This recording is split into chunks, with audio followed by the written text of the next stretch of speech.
ಗೆಸ್ಟ್ಗಳು ಆಚೆಗೆ ಬಂದ್ರು, ಮತ್ತೆ ಹಳೆ ಹುಲಿಗಳು ಗುದ್ದಾಟ ಸ್ಟಾರ್ಟ್ ಮಾಡಿದ್ರು. ಬೇಸ್ಡ್ ಆನ್ ಪ್ರೋಮೋ ಮುಖಾಂತರ ಹೇಳ್ತಿದ್ದೆ ಅನ್ಕೊಂಡ್ರಾ?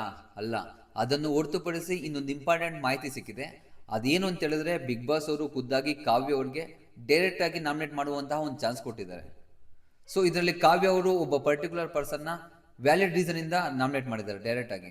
ಸೊ ಅದು ಯಾರು ಅಂತ ಹೇಳ್ತೀನಿ. ಅದಕ್ಕೂ ಮುಂಚೆ ಯಾರೆಲ್ಲ ನೋಡ್ತಿದ್ರು ಮೊದಲು ಲೈಕ್ ಮಾಡಿ, ಸಬ್ಸ್ಕ್ರೈಬ್ ಮಾಡ್ಕೊಳ್ಳಿ. ಅಟ್ಲೀಸ್ಟ್ 200 ಲೈಕ್ಸ್ನ ಈ ವಿಡಿಯೋ ನಾನು ಎಕ್ಸ್ಪೆಕ್ಟ್ ಮಾಡ್ತಾ ಇದ್ದೀನಿ. ಕೊನೆವರೆಗೂ ವಿಡಿಯೋ ನೋಡಿ ಸ್ಕಿಪ್ ಮಾಡಕ್ಕೆ ಮಾತ್ರ ಪ್ರಯತ್ನ ಪಡಬೇಡಿ. ನಾವೀಗ ಮೊದಲು ಹಳೆ ಹುಲಿಗಳ ಒಂದು ಗುದ್ದಾಟದ ಬಗ್ಗೆ ಮಾತಾಡ್ಕೊಳ್ಳೋಣ.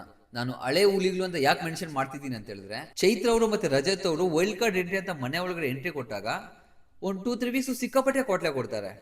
ಸೊ ಆವಾಗ ಮನೆಯವರೆಲ್ಲನೂ ಒಂದಲ್ಲ ಒಂದು ಸಿಚುವೇಶನ್ ನಲ್ಲಿ ಅವರಿಬ್ಬರಿಗೂ ಎಗ್ನೆಸ್ಟ್ ಆಗಿ ಮಾತಾಡಿರೋದಾಗಿರ್ಬೋದು, ಅವ್ರ ಬಗ್ಗೆ ಆಪೋಸಿಟ್ ಆಗಿ ಮಾತಾಡಿರೋದಾಗಿರ್ಬೋದು, ಆ ಒಂದು ವರ್ತನೆ ಪ್ರತಿಯೊಬ್ಬರು ನಾವು ನೋಡಿರ್ತೀವಿ.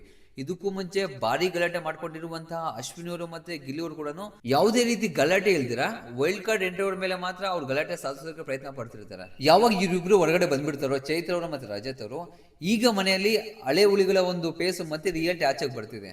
ಸೊ ಅದಕ್ಕೆ ಬೆಸ್ಟ್ ಎಕ್ಸಾಂಪಲ್ ಇವತ್ತು ಬೆಳಗಿನ ಜಾವ ಬಿಟ್ಟಿರುವಂತಹ ಒಂದು ಪ್ರೋಮೋ. ಈಗ ಈ ಒಂದು ಗಲಾಟೆಗೆ ಬೇಸ್ಮೆಂಟ್ ರೀಸನ್ ಏನು ಅಂತ ತಿಳ್ಕೊಳ್ಳೋಣ ಬನ್ನಿ.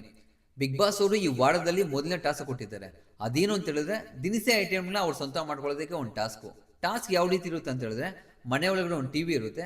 ಆ ಟಿವಿಯಲ್ಲಿ ಸಮಯಾನುಸಾರ ಒಂದು ಪ್ಲೇಸ್ ಮೆನ್ಷನ್ ಮಾಡ್ತಾರೆ, ಪ್ಲೇಸ್ ಕೆಳಗಡೆ ಸಮಯ ಕೂಡ ಮೆನ್ಷನ್ ಮಾಡಿರ್ತಾರೆ.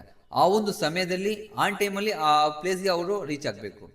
ಪ್ಲೇಸಸ್ ಯಾವುದು ಅಂತ ಹೇಳಿದ್ರೆ, ಒಂದು ಗಾರ್ಡನ್ ಏರಿಯಾ ಆಗಿರ್ಬೋದು, ಕಿಚನ್ ಏರಿಯಾ ಆಗಿರ್ಬೋದು, ಬಾತ್ರೂಮ್ ಆಗಿರ್ಬೋದು, ಬೆಡ್ರೂಮ್ ಆಗಿರ್ಬೋದು, ಸೊ ಸ್ವಿಮ್ಮಿಂಗ್ ಪೂಲ್ ಆಗಿರ್ಬೋದು. ಒಂದೊಂದು ಪ್ಲೇಸ್ಗೆ ಬೇರೆ ಬೇರೆ ರೀತಿ ಒಂದು ಟೈಮ್ ಕೊಟ್ಟಿರ್ತಾರೆ. ಫಾರ್ ಎಕ್ಸಾಂಪಲ್, ಗಾರ್ಡನ್ ಏರಿಯಾಕ್ಕೆ ಒಂದು 10 ಸೆಕೆಂಡ್ಸು, ಅದೇ ರೀತಿ ಕಿಚನ್ಗೆ ಒಂದು 5 ಸೆಕೆಂಡ್ಸು. ಆನ್ ಟೈಮಲ್ಲಿ ಅಲ್ಲಿಗೆ ಹೋಗ್ಬೇಕು. ಅಲ್ಲಿ ಹೋದ್ಮೇಲೆ ಬಿಗ್ ಬಾಸ್ ಅವರು ಒಂದು ಸಾಂಗ್ ಪ್ಲೇ ಮಾಡ್ತಾರೆ. ಸಾಂಗ್ ಮುಗಿಯೋವರೆಗೂ ಸಿಕ್ಕಾಪಟ್ಟೆ ಡ್ಯಾನ್ಸ್ ಆಡಬೇಕು. ಇದು ಒಂದು ಗೇಮ್ ಆಗಿರುತ್ತೆ. ನಾನು ಹೇಳೋದಕ್ಕೆ ನೀವು ಕೇಳೋದಕ್ಕೆ ತುಂಬಾ ಈಸಿ ಇದೆಯಲ್ಲ, ಸೊ ಅರ್ಥ ಮಾಡ್ಕೊಳ್ಳಿ. ಒಂದು ಪ್ಲೇಸ್ ಮೆನ್ಷನ್ ಮಾಡ್ತಾರೆ, ಹೌದು ಕಡಿಮೆ ಟೈಮ್ ಇರುತ್ತೆ. ಆ ಟೈಮಲ್ಲಿ ಆನ್ ಟೈಮಲ್ಲಿ ಆ ಪ್ಲೇಸ್ಗೆ ಹೋಗ್ಬೇಕು. ಅಲ್ಲಿಗೆ ಹೋದ್ಮೇಲೆ ಸಾಂಗ್ ಪ್ಲೇ ಮಾಡ್ತಾರೆ, ಸಾಂಗ್ ಅಲ್ಲಿ ಸಿಕ್ಕಾಪಟ್ಟೆ ಡ್ಯಾನ್ಸ್ ಆಡಬೇಕು. ಅದು ತುಂಬಾನೇ ಕಷ್ಟ. ಯಾಕಂತ ಹೇಳಿದ್ರೆ ನೆಕ್ಸ್ಟ್ ಅಂದ್ರೆ ಗ್ಯಾಪ್ ಇಲ್ದಿರ ಪದೇ ಸಾಂಗ್ಸ್ ಪ್ಲೇ ಆಗ್ತಿರುತ್ತೆ, ಪ್ಲೇಸಸ್ ತೋರಿಸ್ತಾನೆ ಇರ್ತಾರೆ.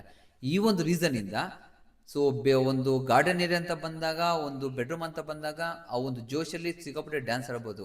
ಬಟ್ ಸ್ವಿಮ್ಮಿಂಗ್ ಪೂಲ್ ಅಂತ ಬಂದಾಗ ತುಂಬಾನೇ ಕಷ್ಟ ಆಗುತ್ತೆ. ಯಾಕಂತ ಹೇಳಿದ್ರೆ ಒಳಗಡೆ ಇಳಿಬೇಕು, ಡ್ಯಾನ್ಸ್ ಆಡಬೇಕು. ಸೊ ಬಟ್ಟೆಗಳೆಲ್ಲ ನೆಂದಿರುತ್ತೆ, ಸುಸ್ತು ಜಾಸ್ತಿ ಆಗಿರುತ್ತೆ.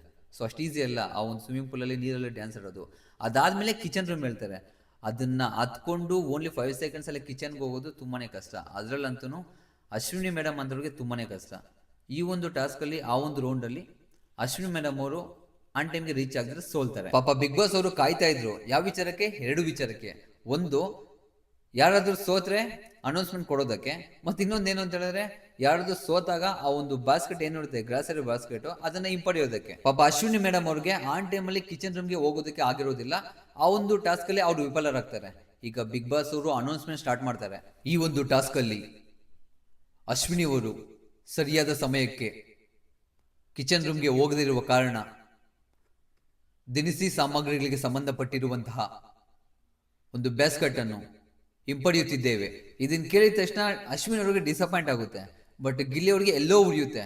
ಆ ಒಂದು ರೀಸನ್ ಇಂದ ಒಂದು ಸ್ಪಾಟ್ ಕೊಟ್ಕೊಳ್ಳುತ್ತೆ ಅವರಿಬ್ಬರ ಮಧ್ಯೆ. ಸೊ ಗಿಲ್ಲಿ ಅವರು ಅಷ್ಟು ಮಾಡೋಕ್ಕಾಗಲ್ವಾ ಅಂತ ಒಂದು ಮಾತು ಹೇಳ್ತಾರೆ. ಅದಕ್ಕೆ ಸಪೋರ್ಟಿವ್ ಆಗಿ ಅಶ್ವಿನಿ ಮೇಡಮ್ ಅವ್ರಿಗೆ ಸಪೋರ್ಟಿವ್ ಆಗಿ ರಾಶಿಕ್ ಅವರು ಒಂದು ಮಾತು ಹೇಳ್ತಾರೆ, ನಿನ್ನಿಂದನೂ ಇದೇ ರೀತಿ ಹಿಂದೆ ಒಂದು 2 ಬ್ಯಾಸ್ಕೆಟ್ ಎಲ್ಲ ಹೋಗಿದೆ ಗಿಲ್ಲಿ, ನಿನ್ನ ಮಾತಾಡಬೇಡ ಅಂತ. ಸೊ ಹಾಗಾದ್ರೆ ನೀವು ಬೇಕಂತ ಮಾಡ್ತಿದ್ದೀರಾ ಅಂತ ಹೇಳ್ಬಿಟ್ಟು ಒಂದು ಫೈರ್ ಸ್ಟಾರ್ಟ್ ಆಗುತ್ತೆ ಅಲ್ಲಿ. ಆಗ ಅಶ್ವಿನಿ ಮೇಡಮ್ ನಿಂತ್ಕೊಂಡು, ಹೌದು ನಾನು ಬೇಕಂತಲೇ ಮಾಡಿದ್ದು ಅಂತ ಹೇಳ್ತಾರೆ. ಸೊ ಆಗುವಾಗ ಗಿಲ್ಲಿ ಅವರು ನೆಕ್ಸ್ಟ್ ಒಂದು ಟಾಸ್ಕ್ ಅಲ್ಲಿ ನಾನು ಕೂಡ ಬೇಕಂತಾನೆ ಮಾಡ್ತೀನಿ ಅಂತ ಹೇಳ್ಬಿಟ್ಟು ಅವರಿಬ್ಬರ ಮಧ್ಯೆ ಒಂದು ಮಾತಿನ ಚಕಮಕಿ ಆಗುತ್ತೆ. ಇಲ್ಲಿ ಮೇನ್ ಥಿಂಕ್ ಮಾಡಬೇಕಾಗಿರೋ, ನಿಮ್ಗೆ ತಿಳಿಬೇಕಾಗಿರೋ ವಿಚಾರ ಏನು ಅಂತ ಹೇಳಿದ್ರೆ, ಇದು ಜಸ್ಟ್ ಲೈಕ್ ಒಂದು ಕಾನ್ವರ್ಸೇಷನ್ ಅಷ್ಟೇ. ನಾವು ಎಕ್ಸ್ಪೆಕ್ಟ್ ಮಾಡ್ತಿರುವಂತಹ ಒಂದು ದೊಡ್ಡ ಗಲಾಟೆ ಏನೂ ಅಲ್ಲ. ಜಸ್ಟ್ ಒಂದು ಕಾನ್ವರ್ಸೇಷನ್ ಅಲ್ಲಿ ಮಾತು ಬಂದಿದೆ ಬಿಟ್ರೆ. ಸೊ ನಾವೇನ್ ಎಕ್ಸ್ಪೆಕ್ಟ್ ಮಾಡ್ತೀವಿ, ಇದಕ್ಕೂ ಮುಂಚೆ ಎಲ್ಲ ಒಂದು ಗಲಾಟೆಗಳು ಏನಾಗಿತ್ತು, ಆ ರೇಂಜ್ಗೆ ಸಂಬಂಧಪಟ್ಟಿರುವಂತಹ ಒಂದು ಗಲಾಟೆ ಅಲ್ಲ ಇದು. ಸೊ ಇಷ್ಟು ಅವರ ಗಲಾಟೆಗೆ ಸಂಬಂಧಪಟ್ಟಿರುವಂತಹ ವಿಚಾರ. ಈಗ ಮುಖ್ಯವಾದ ವಿಚಾರಕ್ಕೆ ಬರೋಣ.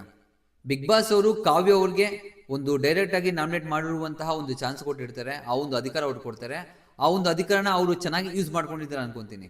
ಸೊ ನಾಮಿನೇಟ್ ಮಾಡಿರುವಂತಹ ವ್ಯಕ್ತಿ ಯಾರು ಅಂತ ಹೇಳಿದ್ರೆ, ಅಷ್ಟೇನ್ ಸರ್ಪ್ರೈಸಿಂಗ್ ಫ್ಯಾಕ್ಟರ್ ಏನೂ ಅಲ್ಲ. ಅವರು ಚೂಸ್ ಮಾಡಿರೋದು ನಾವೆಲ್ಲ ಎಕ್ಸ್ಪೆಕ್ಟ್ ಮಾಡಿರುವಂತಹ ರಕ್ಷಿತಾ ಶೆಟ್ಟಿ ಅವ್ರನ್ನೇ. ಸೊ ರೀಸನ್ ಏನು ಅಂತ ನಾನು ಹೇಳೋಂಗಿಲ್ಲ, ನಿಮಗೆ ಕೇಳೋ ಅವಶ್ಯಕತೆನೂ ಇಲ್ಲ. ಅವ್ರ ಮಧ್ಯೆ ತುಂಬಾನೇ ನಡೀತಿದೆ. ಈ ಒಂದು ಅವ್ರ ಸೀಕ್ರೆಟ್ ರೂಮಲ್ಲಿ ಇದ್ದಾಗ ಅವರ ವಿರುದ್ಧವಾಗಿ ಆಟ ಆಡಿದ್ದು ಆಗಿರ್ಬೋದು ರಕ್ಷಿತಾ ಶೆಟ್ಟಿ ಅವರು, ಕಾವ್ಯ ಅವರ ವಿರುದ್ಧವಾಗಿ. ಅದೇ ರೀತಿ ಶನಿವಾರ ಭಾನುವಾರ ಅಂತ ಬಂದಾಗ ಕಿಚ್ಚ ಸುದೀಪ್ ಸರ್ಗೆ ಅವ್ರ ಬಗ್ಗೆ ಮಾತನಾಡಿರುವಂತಹ ಮಾತುಗಳಾಗಿರ್ಬೋದು, ಇವೇ ವಿಟ್ನೆಸ್ ನಮ್ಮ ಮುಂದೆ ತುಂಬಿ ತುಳುಕ್ತಾ ಇದೆ. ಸೊ ರೀಸನ್ಗಳೇನು ಹೊಸದಾಗಿ ಏನೂ ಇಲ್ಲ. ಸೊ ಆ ರೀಸನ್ ಬೇಸ್ಡ್ ಮೇಲೆ ಅವರು ಡೈರೆಕ್ಟ್ ಆಗಿ ಇವಾಗ ನಾಮಿನೇಟ್ ಮಾಡಿದ್ದಾರೆ.